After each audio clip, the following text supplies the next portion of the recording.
नमस्ते मैत्रिणींनो, मी सुशिला शिलाई कोर्समध्ये तुम्हा सर्वांचं अगदी मनापासून स्वागत करते. तर मैत्रिणींनो बघा मग बऱ्याच वेळा आता तुम्ही बघू शकता अशा पद्धतीने आपल्याकडे ब्लाउज हे टिचिंगला येतं. तर बॅक साईडला झिगझॅग असतं किंवा स्लीव्हजला आपली झिगझॅग असतं, फ्रंट साईडला झिगझॅग असतं. तर अशा वेळेस तुम्हाला टिचिंग कशा पद्धतीने करायचं आहे, ते मी तुम्हाला ह्या व्हिडिओमध्ये सांगणार आहे. तर ॲक्चुअली अस्तर वगैरे मी इथे परफेक्ट असं कट करून घेतलेलं आहे, ते जोडायचं बाकी आहे. तर अस्तर त्याला जोडताना कशा पद्धतीने अलट-पलट करायचंय की नाही, हे मी तुम्हाला ह्या व्हिडिओमध्ये सांगणार आहे. तर झिगझॅग पद्धतीने तुम्हाला ज्यावेळेस तुम्ही ब्लाउज असू द्या किंवा ड्रेसची बाही असू द्या, तुम्ही कोणती पण टीच करताना कशा पद्धतीने टीच करायची, तुम्ही ही जरी स्लीव्हज बघितली तरी तुम्हाला अगदी परफेक्ट अशी टीचिंग येणार आहे. आणि हे झिगझॅग आपल्याला अगदी परफेक्ट जसं आहे तसंच पाहिजे, ते आतमध्ये फोल्ड करायचं नाही आपल्याला. ओके. तर त्याच्यासाठी काही टिप्स आहेत ते मी तुम्हाला इथे सांगणार आहे. तर व्हिडिओ तुम्हाला कुठेही स्किप करायचा नाहीये, एंडिंग पर्यंत बघायचं आहे. आणि त्याच पद्धतीने जर आपण डीप गळा शिवत असतील तर त्यावेळेस तुम्हाला ब्लाउजला हा कॅनव्हास लावायचे. परंतु कॅनव्हास लावण्यासाठी आपण काय करतो, 80 सेंटीमीटर अस्तर आणतो आणि त्याच्यामध्ये किंवा लॉंग स्लीव्हज असेल तर 1 मीटर अस्तर आणतो आणि अशा वेळेस आपण ब्लाउज स्टिचिंग म्हणजे त्याच्यावरती कटिंग टिचिंग करत असतो. तर बऱ्याच वेळा काय होतं, आपला जो मेन फॅब्रिक असतो तो अशा पद्धतीने जे अस्तर असतं ते आपल्याकडे अवेलेबल राहत नाही आणि कॅनव्हास सेपरेट आपल्याला त्याला ब्लाउजला बॅक साईडला लावण्यासाठी आपल्याला एक्स्ट्राचा फॅब्रिक लागतो. तर ते आपल्याकडे अवेलेबल राहत नाही. मग अशा वेळेस तुम्हाला काय करायचंय, तर जो कॅनव्हास आहे तो डायरेक्ट अस्तरवरती पेस्टिंग कसं करायचं, म्हणजे कट करून तो कसा पेस्टिंग करायचं ते सुद्धा मी या व्हिडिओमध्ये सांगणार आहे. आणि त्यातच आपली ही लॉंग स्लीव्हज आहे, तर लॉंग स्लीव्हची ब्लाउजची फिटिंग कशी करायची, बऱ्याच ताईंची कमेंट्स होते की लॉंग स्लीव्हची फिटिंग कशी करायची ताई, ते सुद्धा तुम्ही आम्हाला एखाद्या व्हिडिओमध्ये डिटेलमध्ये सांगा. बऱ्याच वेळा काय होतं, लॉंग स्लीव्हची ज्यावेळेस आपण फिटिंग करतो त्यावेळेस ते हात वरती वगैरे केले तर त्यावेळेस ते ओढल्यासारखं वगैरे होतं किंवा खेचल्यासारखं वाटतं, अनकम्फर्टेबल वाटतं, कम्फर्टेबल असं वाटत नाही. तर मी तुम्हाला इथे ब्लाउजची पूर्ण फिटिंग दाखवणार आहे. त्याच्यानंतर इथे डीप गळा असेल तर कॅनव्हास कशा पद्धतीने पेस्टिंग करायचं किंवा कसं कट करायचं ते सुद्धा ह्या व्हिडिओमध्ये सांगणार आहे. आणि त्यातच इथे 2-3 टिप्स आपल्या आज ह्या व्हिडिओमध्ये होणार आहेत. तर व्हिडिओ तुम्हाला कुठेही स्किप करायचा नाही. त्याच्यानंतर झिगझॅग पद्धतीने जर ब्लाउजमध्ये अशा पद्धतीने येत असेल, त्यावेळेस तुम्हाला टिचिंग कशी करायची ते सुद्धा सांगणार आहे. तर इथे आपण जास्त वेळ न घेता व्हिडिओला सुरुवात करूया. आता इथे तुम्ही बघू शकता ही आपली स्लीव्ज आहे. तर तुम्ही इथे खालच्या बाजूने बघू शकता ही झिगझॅग पद्धत आहे. तर इथे हे कोण्यांमध्ये आहेत ना, ते कपडा आपल्याला तिथे जो असतो तो त्या झिगझॅग टाइपमध्ये थोडंसं कट करून घ्यायचंय. ओके. म्हणजे जेणेकरून ते दिसायला पण व्यवस्थित दिसेल. बऱ्याच ब्लाउजला ह्या पद्धतीने असतात, तर ते कट करून घ्यायचंय. तर ह्या पद्धतीने मी कट करून घेतलं. काही ठिकाणी अगदी परफेक्ट होतं, काही ठिकाणी थोडंसं कपडा हा एक्स्ट्राचा आला होता. मग आता ही मी सीधी करून म्हणजे उलटी करून घेतली. अस्तर इथे मी लावून ठेवलेले आहे. एक जी स्लीव्ह होती ती माझी शिवून झालेली. आता आपल्याला ही आतमध्ये हा जो फॅब्रिक आहे खालच्या बाजूने आपण किती फोल्ड करणार आहोत, अर्धा इंच तुम्ही मार्जिन किती घेतलेली तितकं तुम्हाला कपडा हा इथे फोल्ड करायचा आहे. तर काय करायचंय, डायरेक्ट तुम्हाला असं फोल्ड करून शिवता येत नसेल तर काय करायचं, ही जी अस्तरची बाही आहे ती घेऊन घ्यायची आणि इथे आपल्याला मार्जिन किती घेतली ती आपण तितकी इथे शिलाईमध्ये दाबून घ्यायची. आता मी शिलाईमध्ये दाबून घेत आहे.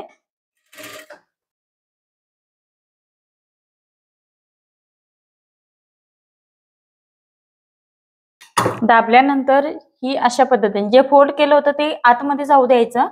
हे बघा. आणि आता आपल्याला इथे तुम्ही बघू शकता ही जी झिगझॅग डिझाइन आहे, तर इथे हे जे असे कोन आलेले आहेत तर तिथपर्यंतच हे अस्तरची बाही आपल्याला फोल्डिंग करायची म्हणजे ठेवायची. फोल्डिंग करून घेतलेली आपण, तर ती आपण इथे ठेवलेली आहे. बघा. तुम्ही इथे बघू शकता अशा पद्धतीने. आता इथे आपल्याला टिच करायला सुरुवात करायची आहे. अंतर बघा, झिगझॅगचा जो शेप आहे तो मी सोडून दिलेला आहे इथे. जवळजवळ अर्धा इंचाला जास्त झिगझॅग चं अंतर आहे, तर ते मी इथे सोडून दिलेलं आहे पुढे. ओके. तिथे अस्तर नाही घ्यायचं. जर तुम्ही डायरेक्ट अशा पद्धतीने अलट-पलट करत असतील तर ते ही झिगझॅग जी डिझाइन आहे ती आपलं सर्व आतमध्ये फोल्ड होणार आणि सर्व आपली जी ब्लाउजची मेन फिनिशिंग आहे ती सर्व जाणार आणि ब्लाउजचा लुकच बिघडणार आहे. त्याच्यासाठी तुम्हाला ही ट्रिक्स वापरायची आहे. तर आता इथे आपण शिलाई मारून घेऊया.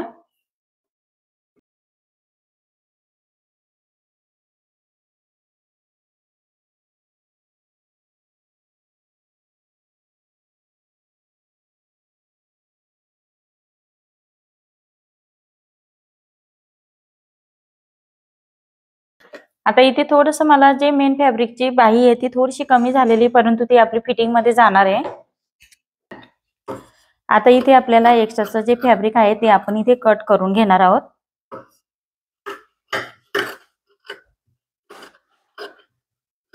आता इथे मी बाईचा जो एक्स्ट्राचा फॅब्रिक होता तो मी कट करून घेतलेला आहे. तर ह्या पद्धतीने आपल्याला टिच करायचं आहे. आता तुम्ही म्हणणार की इथे आपण फोल्ड केलं आणि हे आपलं तर बाईची जी उंची आहे ती जास्त होणार का? तर नाही, काय करायचंय तुम्हाला, स्लीव्ज अस्तरची कट करताना तुम्हाला ऑलरेडीच हे बघून घ्यायचंय आणि याचं जितकं अंतर आपलं वाढत असेल तितकं अंतर आपल्याला स्लीवच्या उंचीमधून थोडंसं इथे कमी करून घ्यायचंय. नाहीतर मग काय करायचं, ते फोल्डिंग करून घ्यायचं इथे अस्तर, म्हणजे जेणेकरून ती परफेक्ट अशी आपली ही स्लीव्ज आपली तयार होणार आहे. ओके, तर ती ऑलरेडीच मायनस करून घ्यायची आपल्याला. तरी ह्या पद्धतीने आपली 10.5ची स्लीव्ज ही बरोबर रेडी होणार आहे. तर इथे मी दोन्ही स्लीव्ज ह्याच पद्धतीने तयार करून घेतलेल्या आहेत. हे बघा, दुसरी स्लीव्ज पण आपण इथे घेतलेली आहे. तर परफेक्ट अशा दोन्ही स्लीव्ज आपल्या इथे रेडी झालेल्या आहेत. आता आपण मेन घेणार आहोत म्हणजे ते कॅनव्हास वरती कशा पद्धतीने पेस्टिंग करायचंय आपल्याला ब्लाउज पिसावरती. तर हे जे आहे, आता माझ्याकडे जे कपडा आहे ते जास्त अवेलेबल नाही, तर आपण इथे अस्तरवरती नेकचा शेप काढलेला आहे, परंतु आपल्याला नेकचा शेप कुठे काढायचा आहे तो इथे काढायचा आहे. मग काय करायचं, तुम्ही अशा पद्धतीने हे इथे गळ्याची उंची वगैरे ते डायरेक्ट कॅनव्हास वरती मार्किंग करताना कशा पद्धतीने करणार ते मी तुम्हाला इथे सांगते. आता ही गळ्याची उंची आपण किती घेतली, ती घेतलेली आहे 11 इंच. ओके, तर ही 11 इंच आपल्याला कॅनव्हास वरती पण घ्यायची आहे. तर ह्या पद्धतीने आपल्याला ठेवायचं आहे. 11 इंचावरती मी मार्किंग, म्हणजे 10.5चा गळा आपला इथे रेडी होणार आहे. ओके, तर 11 इंचावरती इथे मी मार्किंग करून घेत आहे. तुम्हाला पण ह्याच पद्धतीने मार्किंग करायचं आहे 11 इंचावरती. ओके, त्याच्यानंतर इकडनं डीप किती हवं आहे ते तुमच्यावर डिपेंड आहे. ओके, तर इथे मी 3 इंच घेतलेलं आहे. वरच्या साईडने आपली जी गळा रुंदी आहे ती किती घेतलेली, इथे मी 1.25 इंच, कारण साईज कमी असल्यामुळे इथे आपण गळा रुंदी सुद्धा कमी ठेवलेली आहे.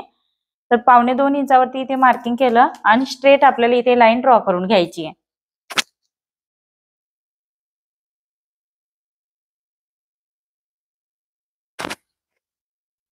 अशा पद्धतीने मी स्ट्रेट लाईन ड्रॉ करून घेत आहे. ड्रॉ केल्यानंतर आता इथे आपल्याला मटक्या गळ्याचा शेप द्यायचा आहे. तुम्हाला माहितीच आहे आपण मटक्या गळ्याचा शेप कशा पद्धतीने देतो, त्याच पद्धतीने तुम्हाला इथे देऊन घ्यायचं आहे.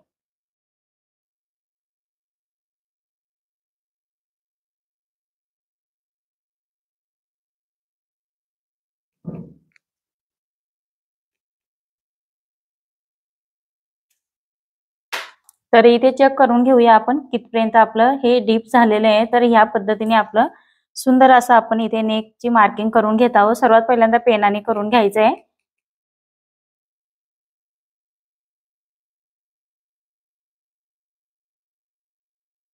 मार्किंग केल्यानंतर आपल्याला बाहेरच्या साईडने 1/2 इंच घ्यायचंय, जास्त घ्यायचं नाहीये. 1/2 इंच म्हणजे 1 इंचाला 2 लाईन कमी, अशा पद्धतीने मी मार्किंग करून घेत आहे, म्हणजे जेणेकरून व्यवस्थित कॅनव्हास हा एकसारखा दिसेल आणि फिनिशिंग सुद्धा आपल्या ब्लाउजला सुंदर अशी दिसेल.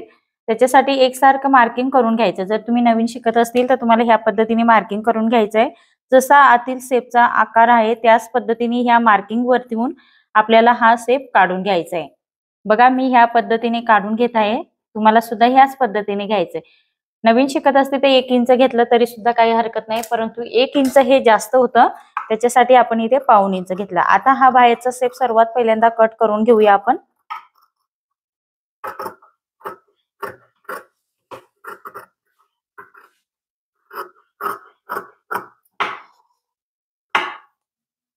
कट केल्यानंतर आपल्याला इथे काय करायचं, अर्धा इंच एक खालच्या बाजूला येऊन मार्किंग करायचं आहे. हे बघा, अर्धा इंच आलो आपण इथे मार्किंग केलं. आणि आता आपल्याला काय करायचं, इथे आतील गळ्याचा शेप इथे आपल्याला देऊन घ्यायचा आहे.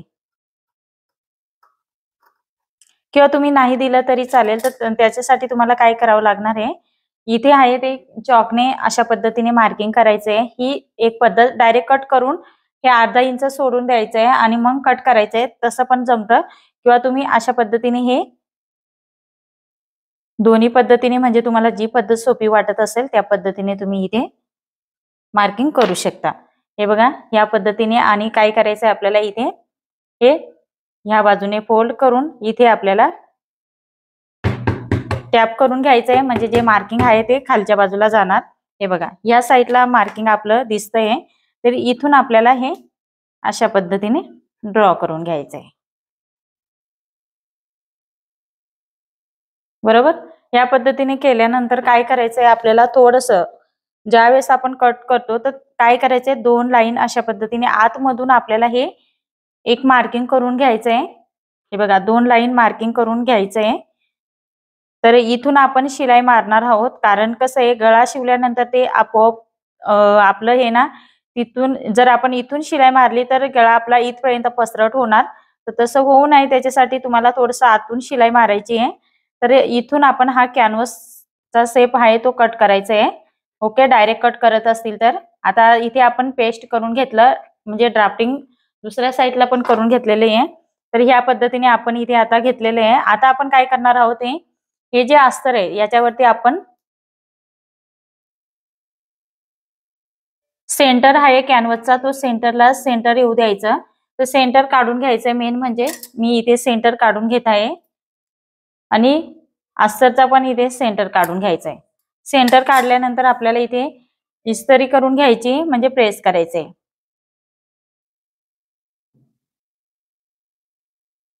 आता मी इथे प्रेस करून घेत आहे. आता इथे मी प्रेस करण्यासाठी इकडे आणलेले आहे. तर इस्त्री आपली गरम झालेली आहे. आता मेन पॉइंट म्हणजे कॅनव्हास आहे, त्याला एका बाजूने शाईन असते. तर ह्या बाजूने शाईन आहे म्हणून मी ते खालच्या बाजूला घेतलेलं आहे आणि वरच्या बाजूला बिना शाईनचं असतं. ते बिना शाईनचं वरती करायचं आहे, म्हणजे जे शाईनची बाजू असते ती खालीच चिपकते. तर अशा पद्धतीने आपल्याला प्रेस फक्त फिरवून घ्यायची, गरम करायची, जास्त पण गरम करायची नाहीये आणि प्रेस करताना अलगदपणाने करायचंय, जास्त ओढायचं वगैरे नाहीये. सर्वकडनं मी अलगदपणाने प्रेस फिरवून घेत आहे.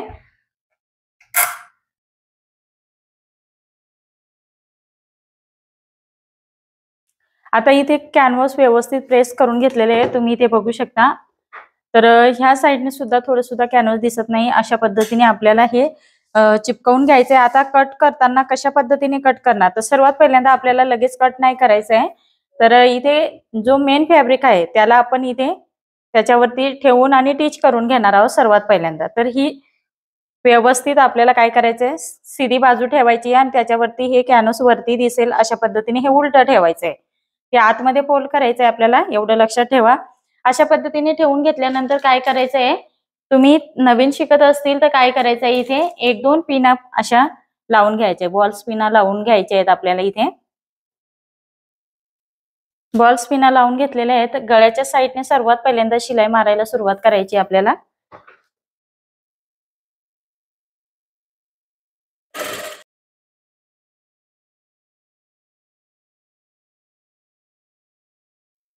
आता आपल्याला जी शिलाई मारली ना, ती इथे जी आतमधची मार्किंग आहे त्याच्या थोडस मध्ये सेंटर पासून आपल्याला शिलाई मारायला स्टार्ट करायचे.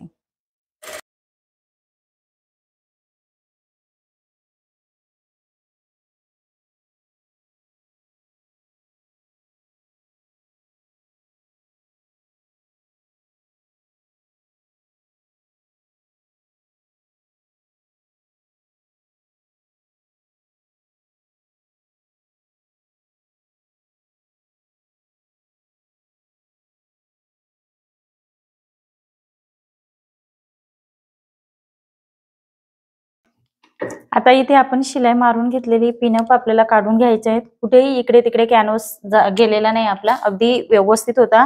आता आपल्याला इथे कट करताना काय करायचंय, जी आपण लाईन ड्रॉ केली होती तिथून आपल्याला कट करायचंय. बघा, हे दोघांच्या सेंटर पासून मी व्यवस्थित शिलाई मारलेली आहे आणि नंतर जी आपली बाहेरची म्हणजे आतमधची जी एक गळ्याच्या शेप साठी आपण इथे आकार दिला होता तिथून आपल्याला हे कट करायचंय. तुम्हाला समजलं असेल, काही शंका असेल तर परत तुम्ही कमेंट्स करून विचारू शकता.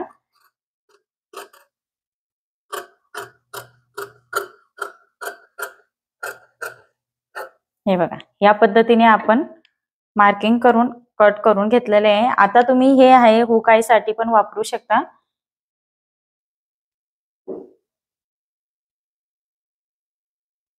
आता सर्वात पहिल्यांदा आपल्याला छोटे छोटे कट्स लावून घ्यायचे आहेत. कट लावताना व्यवस्थित कट लावायचे आहेत आपल्याला इथे.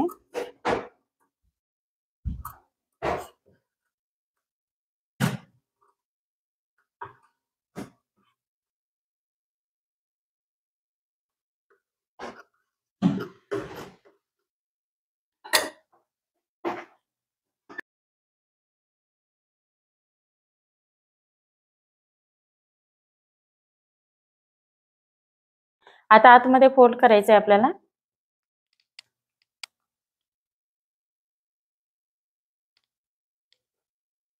आता आतमध्ये फोल्ड केल्यानंतर आपल्याला वरच्या बाजूने दाबटीप द्यायचंय,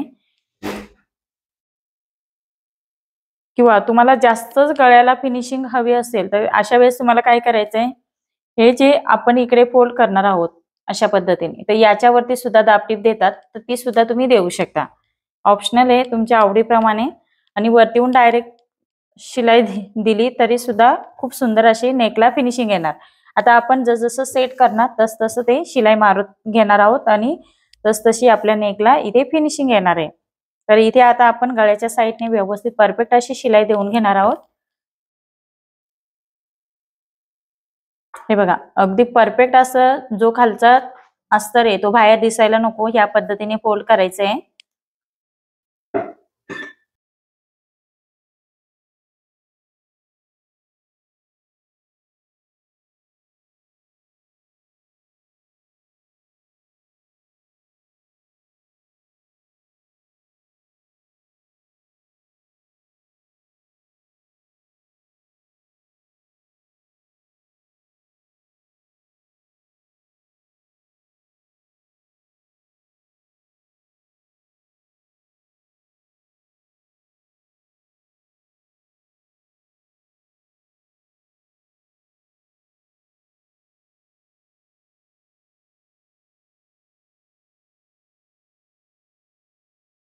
बघा, सुंदर असं आपण इथे मटक्या गळ्याला व्यवस्थित साईडने शिलाई मारून घेतली. खूप सुंदर अशी फिनिशिंग आलेली आहे, बघू शकता नेकला. आता आपल्याला काय करायचंय, उलट करायचंय. बघा, आतून सुद्धा खूप सुंदर अशी फिनिशिंग दिसते. जे आपण एक्स्ट्राचा कॅनव्हस साठी कपडा वापरतो आणि नंतर कॅनव्हस लावतो, त्याच्यासाठी हातशिलाई पण साईडने करायला लागते. तसं न करता तुम्ही ह्या पद्धतीने सुद्धा हा कॅनव्हस आहे तो मेन म्हणजे अस्तरवरती पेस्टिंग करून आणि तुम्ही ब्लाऊज हे टिच करू शकता. आता कडेने शिलाई मारून घ्यायची आपल्याला.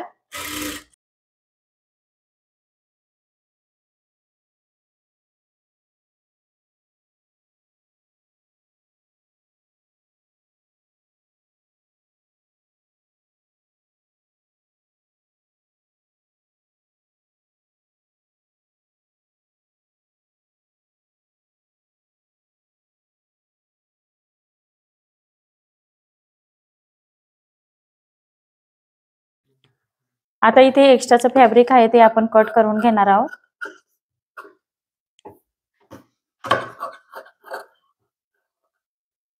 तर इथे तुम्ही बघू शकता खूप सुंदर अशी आपली नेकला इथे फिनिशिंग आलेली. कॅनव्हस लावल्यानंतर तुम्ही बघू शकता अगदी स्ट्रेट नेक आपला हा इथे म्हणजे तयार होतो. कुठेही चुरगळलेल्यासारखं वाटत नाही किंवा घड्या पडलेल्या नाही. आता इथे आपण टक शिवून घेणार आहोत. तर बॅक साईडचा बाकीचा पार्ट कसा शिवायचा ते तुम्हाला ऑलरेडी माहिती आहे. तर त्याच पद्धतीने आपल्याला इथे टिच करायचंय आणि डायरेक्ट आपण इथे आता ब्लाऊजची जी फिटिंग असते ती फिटिंग बघणार आहोत. मेन फिटिंग जी आहे, मेन म्हणजे तेच सांगणार आहे मी तुम्हाला ह्या व्हिडिओमध्ये फिटिंग कशी करायची. तर लॉंग स्लीव्ज आहेत त्याच्यामुळे फिटिंग कशी करायची ते तुम्हाला ह्या व्हिडिओमध्ये डिटेलमध्ये सांगणार आहे. व्हिडिओ कुठे स्किप करू नका, एंडिंग पर्यंत बघा.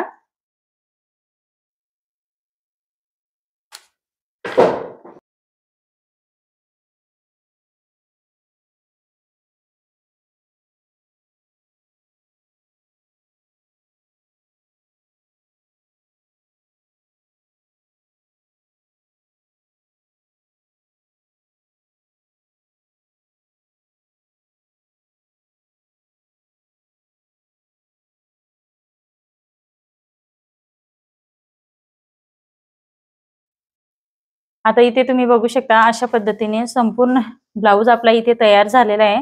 जे असे छोटे मोठे कपडे असतील साईडला निघालेले तर ते आपल्याला कट करून घ्यायचे आहेत. सुंदर अशी फिनिशिंग आपल्या ब्लाऊजला आलेली आहे. बॅक साईडचा नेक सुद्धा खूप सुंदर असा तयार झालेला आहे आपला. आता इथे आपल्याला काय करायचंय, फिटिंग करताना आता लॉंग स्लीव्ज असू द्या किंवा शॉर्ट स्लीव्ज असू द्या, तुम्हाला फिटिंग करायची असेल तर अशा वेळेस तुम्हाला काय करायचंय, इथे साईड फिटिंग चेक करून घ्यायची. हे बघा, साईडला जे आपण फिटिंग करणार आहोत तर इकडनं हा कपडा आपला परफेक्ट आहे का नाही, जिथपर्यंत आपली मार्जिन घेतलेली तिथपर्यंत चेक करून घ्यायचंय. जवळजवळ तुम्हाला काय करायचं, इथे 1.5 इंचापर्यंत अशा पद्धतीने चेक करून आणि एक्स्ट्राचा फॅब्रिक आहे तो इथे आपल्याला कट करून घ्यायचंय. तर माझे जास्त आलेलं नाहीये आणि थोडंफार आलं असेल तर ते कट करून घ्यायचंय आपल्याला. ओके, जो पार्ट जास्त येत असेल तो कट करायचा आहे. तर माझं इथे इकडच्या साईडला पण परफेक्ट आलेलं आहे. तर ह्या पद्धतीने आता मी चेक करून घेतलं. त्याच्यानंतर इथे जे शोल्डर आहे ते सुद्धा इथे खाली वर होत असेल, मागे पुढे होत असेल, ते एकसारखं कट करून घ्यायचं आहे. ओके, इथे मी कट करून घेतलंय. आता आपल्याला काय करायचंय, लॉंग स्लीव्ह घ्यायची. आता लॉंग स्लीव्ह आपल्याला काय करायचंय, सेंटर आपला लॉंग स्लीव्हचा कुठे आहे तो आपल्याला इथे घ्यायचा आहे. तर इथे नॉच लावलेले आहेत मी. आता ही जी खोलगट बाजू आहे ती पुढच्या बाजूने करायची आपल्याला. तर 1 बाय 1 आपण एक एक स्लीव्ह इथे लावून घेणार आहोत. तर ही खोलगट बाजू आहे ती पुढच्या बाजूला घेणार आहे.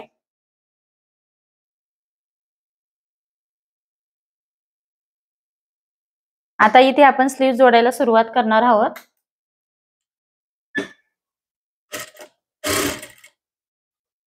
आता स्लीव्ह जोडताना तुम्हाला कुठेही स्लीव्हचा कपडा ओढायचा नाही किंवा ब्लाउजचा जो मुंड्याचा आकार आहे तो सुद्धा ओढायचा नाहीये.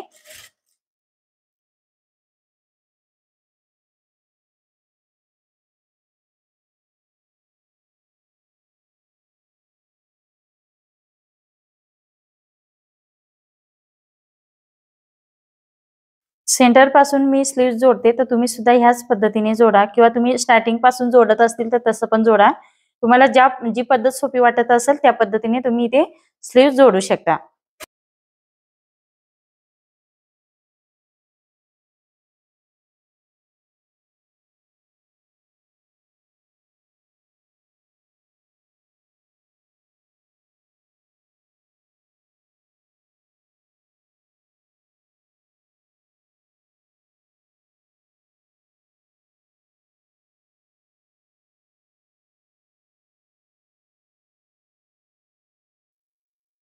हे बघा इथे आपली स्लीव्ह ही जोडून झालेली आहे. बघा किती सुंदर अशी आपली स्लीव्ह इथे जोडून झालेली. कुठेही आपलं कपडा जो आहे तो कुठे ओढलेला गेलेला नाही. अगदी अलगदपणाने इथे आपण जोडून घेतलेले. सेम याच पद्धतीने दुसऱ्या साईडची पण आपल्याला स्लीव्ह ही जोडून घ्यायची. आता दुसऱ्या साईडची पण स्लीव्ह आपण इथे व्यवस्थित परफेक्ट अशी जोडून घेतलेली आहे. आता मेन फिटिंग आपल्याला इथे बघायची आहे. तर फिटिंग करताना आपल्याला बॅक साईडचा सर्वात पहिल्यांदा सेंटर हा आपल्याला काढून घ्यायचा आहे.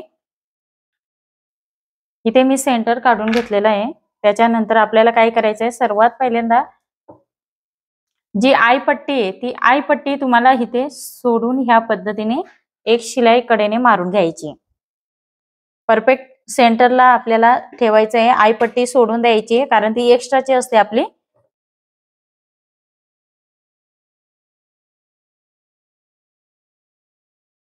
बघा फिटिंग करताना तुम्ही इथे बघू शकता सरळ आपण पकडलेलं आहे आणि या पद्धतीने कोणताही पार्ट आपला खालीवर झालेला नाहीये. अगदी परफेक्ट इथे पण आलेले आहे. तर ह्या पद्धतीने तुमचं पण फिटिंगची जी बाजू असेल ती यायला पाहिजे. स्ट्रेट असं आपल्याला हे पकडायचं आहे, शिलाई मारायची आहे. इथे तुम्ही बघू शकता अगदी स्ट्रेट आपण शिलाई मारून घेतलेली. थोडं जरी वाकडं तिकडे असेल तरी सुद्धा तुम्हाला इथे व्यवस्थित स्ट्रेट अशी शिलाई मारून घ्यायची. आता जे एक्स्ट्राचं इथे असे कोणे वगैरे एक्स्ट्राचा फॅब्रिक असतो तो थोडासा आपल्याला इथे कट करून घ्यायचा आहे. मी आता इथे कट करून घेत आहे. दुसऱ्या साईडचं पण आपल्याला सेम त्याच पद्धतीने फिटिंग करायची. हे बघा इथे आपलं जे जॉईंट आहे ते अगदी एकावर एक आलेलं आहे आणि मॅच झालेलं आहे. ह्या पद्धतीने तुमचं यायला पाहिजे. आणि नंतर आपण जे आहे इथे तुम्ही बघू शकता ही आपली हुकची पट्टी आहे ती बरोबर इथे सेंटरला ठेवायची आहे. आणि त्याच्यानंतर हवं असेल तर तुम्ही नवीन असेल तर इथे काय करायचं, एक पिनअप सेट करून घ्यायची आहे.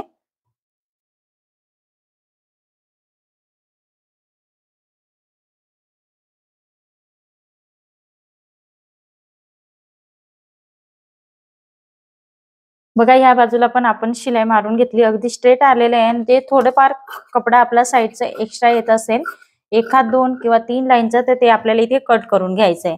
ओके, तर ह्या पद्धतीने आपण साईडला एक एक शिलाई मारून घेतलेली आहे.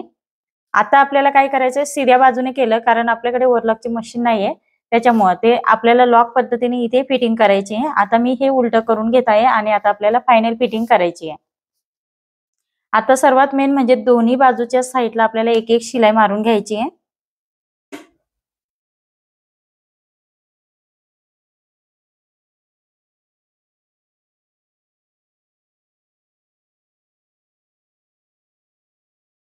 तर इथे तुम्ही बघू शकता स्ट्रेट अशी आपण शिलाई मारून घेतलेली. ह्या बाजूला सुद्धा आपल्याला सेम त्याच पद्धतीने शिलाई मारून घ्यायची आहे.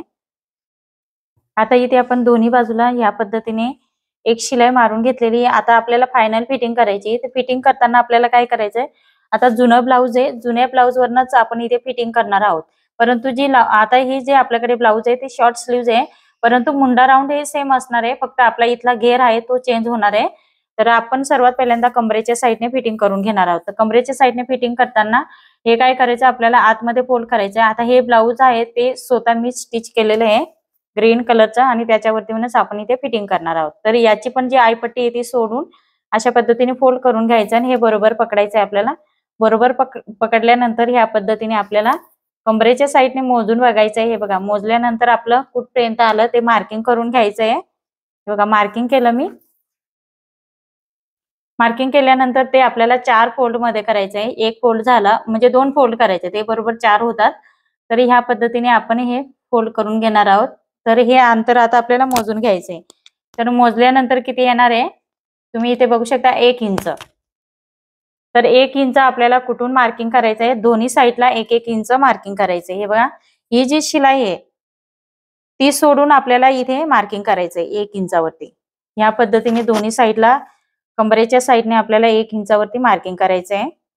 त्याच्यानंतर आता जो मुंडा राऊंड आहे तो आपल्याला इथे घ्यायचा आहे। तर मुंडा राऊंड काय करायचं, तुम्ही इथे या पद्धतीने उलट करून आणि मुंडा राऊंड सुद्धा तुम्ही इथे मोजून घेऊ शकता। तर इथे हे सेंटरला पकडायचं आहे आणि इथे मुंडा राऊंड आपल्याला मोजून बघायचं आहे।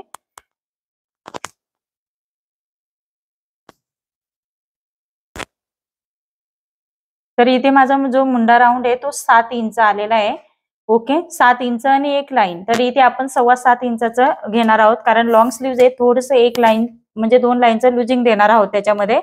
तर ह्या पद्धतीने आपण फिटिंग करणार आहोत। छातीचं मेजरमेंट मी घेतलेलं नाहीये। आता इथे मुंडा राऊंड आपण मोजून घेणार आहोत या पद्धतीने। तर मी 7.25 इंचावरती फिटिंग करणार आहे। हे बघा, अशा पद्धतीने मार्किंग केलं। जो बाईचा घेर आहे तो आपल्याला इथे घ्यायचा आहे। तर बाईचा घेर आपल्याला इथे तुमच्या कस्टमरचा जो घेर आहे तो कितीचा आहे ते त्याच्यानुसार घ्यायचा आहे। तर इथे मी 4 इंचावरती घेणार आहे, कारण बारीक माप आहे। या पद्धतीने माप घेतल्यानंतर आपल्याला इथे काय करायचं, स्केल वापरली तरी चालेल किंवा अशा पद्धतीने टेप तुम्हाला स्ट्रेट पकडायचं आहे। सरळ इथे शिलाई मारायला सुरुवात करायची। सर्वात पहिल्यांदा मार्किंग करून घ्यायचं आहे। मार्किंग केल्यानंतर ह्या पद्धतीने तुम्ही इथे बघू शकता, हलकसं इथे राऊंड मध्ये द्यायचं आहे। हे बघा, आपण जसं स्लीव्ज मध्ये देतो आकार त्या पद्धतीने द्यायचं आहे। आणि हा जो पॉइंट आहे इथे नोक येऊ द्यायचं नाहीये। तर अशा पद्धतीने आपल्याला ही थोडीशी शिलाई द्यायची आहे। तर आता आपण ही फायनल शिलाई सर्वात पहिल्यांदा फिटिंग करून घेऊया।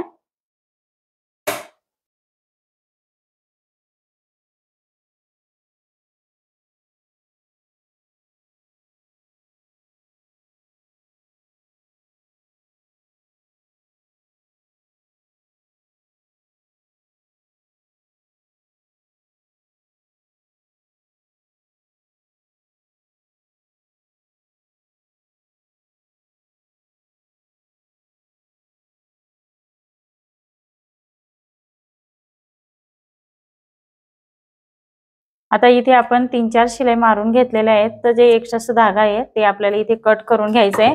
आता मी तुम्हाला ह्याच पद्धतीने दुसऱ्या साईडची पण आपल्याला फिटिंग करायची आहे। तर ही स्लीव्ज आहे ती ओपन करून दाखवते कशा पद्धतीने आपलं जे मुंड्यातलं जे गाक्यातलं जॉईंट आहे ते सुद्धा इथे एकसारखं आलेलं आहे। हे बघा, अगदी परफेक्ट आपलं इथे मुंड्याचा जो शेप आहे तो पण आलेला आहे, कुठेही खालीवर जास्त झालेलं नाहीये। परफेक्ट अशी आपली ही फिटिंग आलेली आहे। तर तुम्ही इथे बघू शकता, ह्या पद्धतीने तुम्हाला सुद्धा ब्लाऊजची फिटिंग ही करायची आहे। तर या पद्धतीने आपल्याला दुसऱ्या साईडची सुद्धा फिटिंग करून घ्यायची। तर आता मी दुसऱ्या साईडची सुद्धा फिटिंग करून घेणार आहे। तर आता इथे तुम्ही बघू शकता, संपूर्ण ब्लाऊज आपला हा टिच करून झालेला आहे। फिटिंग सुद्धा इथे आपली परफेक्ट अशी आलेली आहे, तुम्ही इथे बघू शकता। ह्या पद्धतीने तुम्हाला म्हणजे लॉंग स्लीव्हची फिटिंग करायची। तर इथे थोडंसं तुम्हाला हे जे गाकेमध्ये आहे ते थोडंसं नॉर्मलचं लुजिंग ठेवायचं आहे, 2 लाईनचं, जास्त पण नाही ठेवायचं, नाही तर फुगा तयार होतो। तर अशा पद्धतीने तुम्हाला फिटिंग करायची लॉंग स्लीव्हची। तर तुम्हाला आजचा व्हिडिओ म्हणजे जे मी सांगितलंय ते तुम्हाला व्हिडिओमध्ये समजलं असेल आणि व्हिडिओ आवडला असेल तर नक्की लाईक करा, शेअर करा आणि आपल्या चॅनलवरती तुम्ही नवीन असेल तर सबस्क्राईब करायला विसरू नका। परत आपण असं नेक्स्ट व्हिडिओमध्ये भेटूया, तोपर्यंत बाय बाय।